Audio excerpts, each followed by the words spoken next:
ஓம் சாய்ராம், ஜெய் சாய்ராம். என் அன்பு குழந்தையே, உன்னுடைய மனதில் ஏதேதோ ஒரு கோரிக்கைகளை வைத்துக்கொண்டு என்னை நீ ஆராதித்து கொண்டிருக்கின்றாய். அந்த கோரிக்கைகளின் நன்மை தீமைகள் உனக்கு தெரியாது. உன்னுடைய எண்ணமெல்லாம் நான் உன்னிடம் பிரார்த்தனை செய்துவிட்டேன், அது எனக்கு கிடைக்க வேண்டும் என்பதே உன்னுடைய குறிக்கோளாக இருக்கிறது. நீ வேண்டுவது அனைத்தையும் தருவதற்கு ஒரு நொடி போதுமா எனக்கு? ஆனால் உனக்கு தராமல் இருப்பதற்கு நிச்சயம் ஒரு காரணம் இருக்கும் என்று நீ நம்ப வேண்டும். நீ எதை கேட்டாலும் என்னால் தர முடியும், ஆனால் அதை நான் உடனே தரமாட்டேன். அது உனக்கு நன்மையா தீமையா என்பது அரசு ஆராய்ந்த பிறகுதான் நான் உனக்கு தருவேன். அது நிறைவேற வேண்டும் என்ற ஆவல் மட்டும்தான் உன்னிடம் இருக்கிறது. உனக்கு நன்மை பயக்கும் கோரிக்கைகளை நான் நிச்சயம் நிறைவேற்றி தருவேன்.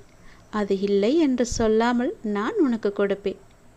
மீண்டும் உன்னில் மற்றொரு கோரிக்கை துளிர்விடுகிறது. அந்த கோரிக்கை நிறைவேறாத போது என் மீதான நம்பிக்கை உனக்கு முற்றிலும் குறைகின்றது. ஒரு சிறுவன் விளக்கை நோக்கி நகர்ந்து செல்கின்றான். அதை தொட நினைக்கின்றான். தாய் அந்த விஷயத்தை கவனித்து விளக்கை தூரமாக வைக்கின்றார். சிறுவன் அடம்பிடித்து கோபமாக மீண்டும் அழுகிறான். அந்த அழுகை தாய்க்கு இனிமையாகவே இருக்கும். உனக்கு நிறைவேறாத கோரிக்கைகளின் விஷயத்தில் கூட நான் உனக்கு தாயாக இருந்து அதை தள்ளி தள்ளி வைத்து கொண்டிருக்கின்றேன். தாய் குழந்தையை அரவணைத்து அந்த ஸ்தானத்தை தருகிறாள் அல்லவா? அவ்விதமாகவே நான் உன்னை நேசிக்கின்றேன். எப்படி ஸ்தனங்களிலிருந்து பால் குழந்தையின் தொண்டையில் மிகவும் ரகசியமாக சப்தமில்லாமல் சேர்கின்றதோ, உன்னிடம் என் அன்பு கூட அப்படியே இருக்கும். எனக்கு கேட்கும்படி சப்தமாக நீ என்னை அழைக்கின்றாய். நான் அவனுக்கு தெரியாமல் மிக ரகசியமாகவே உன்னிடம் வருகின்றேன். ஒரு கணத்தில் உன் மனம் சபலம் அடைந்தால் நான் என்ன செய்ய முடியும்? குழந்தை மடி மீது இருந்தால் அல்லவா தாய் பாலூட்ட முடியும். பொறுமை என்பது மிகவுமே தேவை. ஒவ்வொரு வினாடியும் நான் அப்பாவை ஆராதிக்கின்றேன். அப்பாவின் மேல் எனக்கு ஏராளமாக விசுவாசம் உள்ளது. அப்பாவின் பூஜைகளை தினந்தோறும் நான் செய்கின்றேன். இருந்த போதிலும் துக்கமும் கஷ்டங்களும் வராமல் எனக்கு இருப்பதில்லையே என்று உன்னுடைய மனக்குமுறல் எனக்கு நன்றாக தெரிகிறது. என் கர்மாவை நானே அனுபவிக்கும் போது அப்பாவை ஆராதிப்பதால் எனக்கு என்ன பலன் இருக்கிறது என்ற அவன் நம்பிக்கையும் உனக்குள்ளே எழுகிறது. பாவம், அடிக்கடி உனக்கு இப்படித்தான் சேர்ந்து கொண்டிருக்கிறது. நீ முதலில் அப்படி பார்ப்பதை சரியென்று சொல்ல முடியாது. என்னுடைய அனுகிரகத்தால் இந்த பிறவியில் நீ என்னை ஆராதித்து கொண்டிருக்கின்றாய், என்னை வணங்கி கொண்டிருக்கின்றாய். அப்படி நீ என்னை வணங்கும் அவகாசம் உனக்கு கிடைத்ததே பெரும் பாக்கியம், பெரும் யோகம் அல்லவா? இந்த பிறவிக்கு சாட்சி நீ.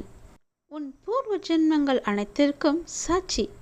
உன் கடந்த பிறவிகள் தீவினைகளால் நிறைந்து கர்ம ராசிகள் குன்றுகளாக சேர்ந்திருப்பதால் அவற்றை நான் குறையும்படி செய்ய வேண்டும் அல்லவா? பூர்வ ஜென்மங்களின் உன்னுடைய சம்ஸ்காரமே இந்த ஜென்மத்தில் சுக துக்கங்களாக வந்து கொண்டிருக்கும். அவற்றுக்கு நான் சாட்சி. இந்த கிரகத்தில் உனக்கு சுகம் கிடைப்பதில் சிறிது கால தாமதம் ஏற்படுகிறது.